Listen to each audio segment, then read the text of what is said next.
All right, so Lakers fans, are you feeling the electricity? I mean, just 2 weeks left in the regular season. Two crucial wins, Yeah. the Grizzlies, and then a really solid victory over the Rockets, 104-98. And it feels like we're really building towards something here. It's not just about the next game. This is about securing that playoff spot. And I think that's what everyone wants to know. Like, what is driving this? What does this team look like right now? And this potential trade we're hearing about, could that really change everything? I think you hit the nail on the head. We want to go beyond the simple wins and losses, right? Yeah. We want to get inside, understand that playoff mindset. What are their strengths? What are their weaknesses? And does this trade address, like, their biggest need? Exactly. So that's what this deep dive is for. We've got some great sources here. There's this awesome YouTube analysis breaking down their recent games. Plus, we've got this really sharp excerpt from the Mind the Game podcast.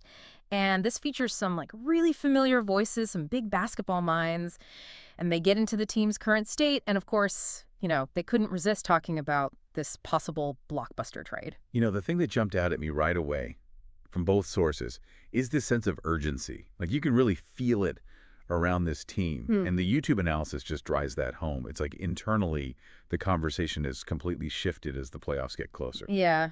I mean, it's not some distant thing for them. The playoffs have basically started now, right? Like, in terms of their preparation, their execution. And, especially after those wins, the Grizzlies and the Rockets, they're sitting at 46 and 29. You can just feel that intensity, both in the way they're talking and the way they're playing. And I think Coach J.J. Reich has been a huge part of establishing that mindset. Oh, yeah, absolutely. It's like he's constantly hammering home this playoff approach, that laser focus. You got to be disciplined. Every possession matters. Tighten up that defense. Be ready to adjust on the fly. It's like a whole different level of intensity. And that message from Reich is even more important when you think about the roller coaster they've been on lately. That stretch where they lost 8 out of 13 games. That raised some eyebrows, for sure. But what I take away from the YouTube analysis is this emphasis on the response.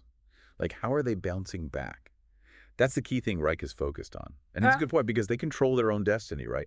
They can make that final push for a guaranteed playoff spot, Right. or they end up in the play-in tournament. Everything hinges on these last few games. Right. And, of course, someone who knows a thing or two about playing under pressure, LeBron James, is completely on board with this urgency. He's talking about how those tiny details, right, the little things that can win or lose an entire playoff series, you need that intensity, that accountability every single night. And then you've got the Western Conference standings. Everyone is watching those like a hawk. Sure. It's so tight right now. Every game has huge implications. They're 2.5 games behind the Rockets. And they've got that head-to-head matchup coming up on April 11th. That's going to be massive. Oh, absolute pivotal. And it's not just the Rockets they have to worry about. They've got the Warriors coming up, too. Also 2.5 games back, fighting for that top 6 spot. That game feels like a playoff preview already. It really does. But here's where things get interesting, right? And where we see some of their adaptability. Because that win against Houston, it showed us the depth of this team. Luka, LeBron, Reeves, they actually had a quieter scoring night, combined for only 39 shot attempts. But then you have Gabe Vincent and Dorian Finney-Smith stepping up huge. Each of them dropped 20 points. 6 3-pointers each. I mean, come on. That shows you they can find offense even when the other team is focused on shutting down their stars. And that versatility is key in the playoffs. Yeah. Because believe me, opponents are going to try to shut those stars down. Oh, yeah. So having those reliable secondary scoring options, guys who can punish teams for focusing too much on the big names, that's so important. And I think it gives Lakers fans genuine reason for optimism because the YouTube analysis brought up a really interesting point. They've actually beaten 6 of the other 7 teams that are projected to be in the Western Conference playoffs. The only exception is the Thunder, and that matchup was all the way back in November. Okay. So the feeling is if they can stay healthy, they genuinely believe they can compete with anyone in a 7-game series. Seeding doesn't matter. That's real confidence. That internal belief is huge. And, the fact that they got a rare practice day in before that Warriors game, that says something about their priorities. It's a grind, that schedule. So having that time to address the physical and mental fatigue, it's so valuable heading into the playoffs. For sure. All right, so team mindset, check. Laser focused on those playoffs. Now let's talk about this Mind the Game podcast. This is where LeBron's got his new co-host, Steve Nash, and it's just fascinating to hear these two basketball minds really dissecting the game and the Lakers situation. It really is. And Nash, let's not forget, 2-time MVP. Right. One of the most gifted point guards of all time. Phoenix, Dallas. And he even had that, short injury-ridden stint with the Lakers. It did. So he brings a whole other level of understanding. Yeah. Especially now with J.J. Reich at the helm. A big topic they dug into, Jackson Hayes. And the kind of unexpected but crucial role he's playing. Exactly. Because while the star power of LeBron and Luka, that's undeniable. And the perimeter depth is looking pretty solid. Their front court has gone through some major changes. We can't forget about that Luka trade. It was a big move. They gave up Anthony Davis, a very promising young player in Max Christie, and a future first-round pick, 2029. Right. And in return, they got Maxi Kleber, Marie Morris, and they sent a second-round pick in 2025, along with Jalen Hunter-Fino to Utah. It was a shakeup for sure. And then the plan to bring in Mark Williams to really solidify that center position, that fell through. Failed physical. Yeah. Kleber's been dealing with injuries. Right. Christian is no longer on the team. So suddenly, Jackson Hayes, former lottery pick, a guy who, hadn't quite found his footing, he's thrust into a much bigger role, starting at center, even ahead of veteran Alex Len. Quite a turn of events, and Reich was even trying Rui Hachimura and LeBron at center in some matchups. Shows you they were lacking that traditional size. But LeBron on the podcast, he was really praising Hayes, for stepping up into that void left by Anthony Davis. He even acknowledged, Hayes knew he wasn't going to be able to do everything AD did.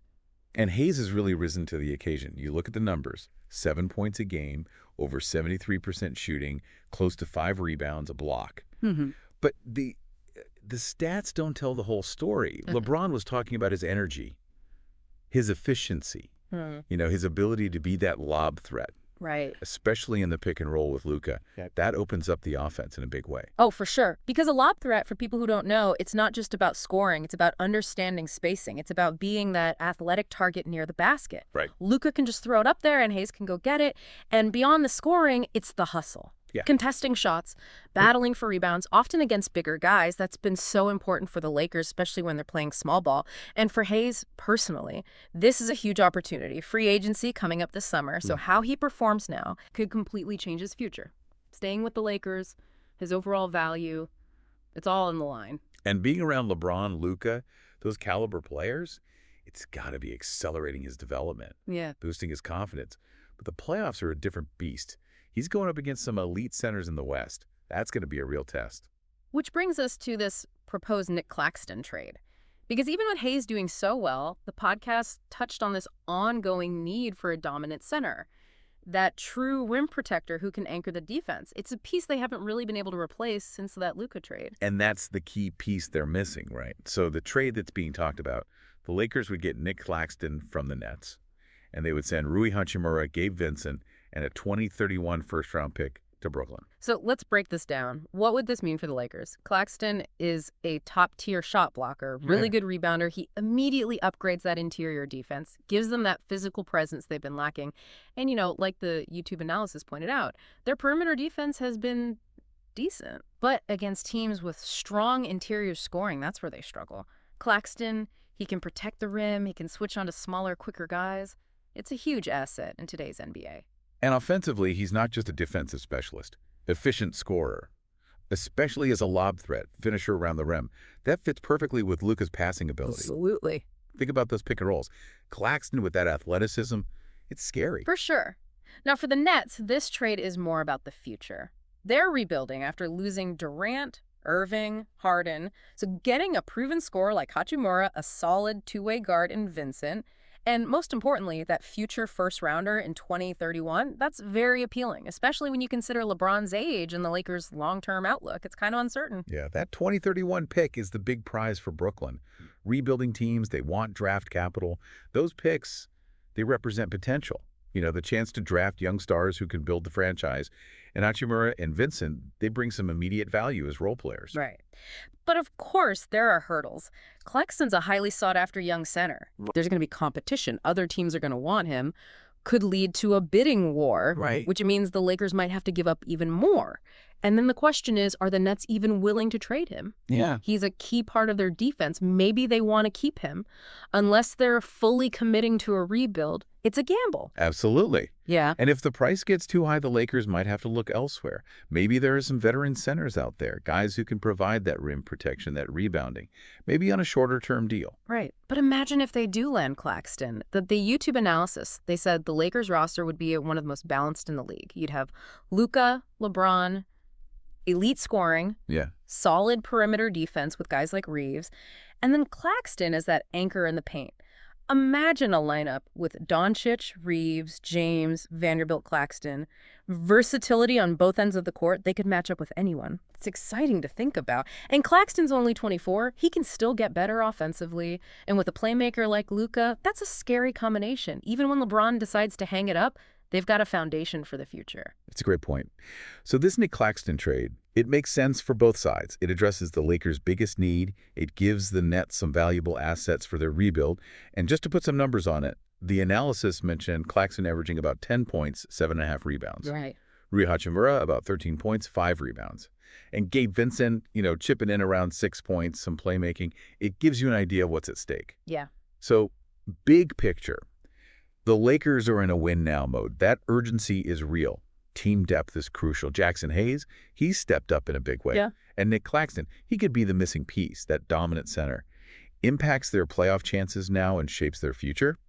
I hope this deep dive has given you a much better understanding of what's going on with the Lakers. Absolutely. We've covered a lot. The playoff mindset, the contributions from the whole roster, this potential trade, all of its implications. It's a fascinating time for the Lakers. And that brings us to our final thought. For you, the listener, the Lakers, they're built to win now. LeBron's not getting any younger.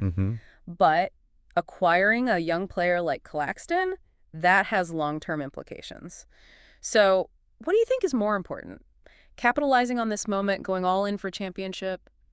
Or is it also about building for the future? What's the balance? That's something for you to think about. Yeah. What's the best path for the Lakers? We'll have to wait and see how it unfolds. Until next time, Lakers fans. Yeah.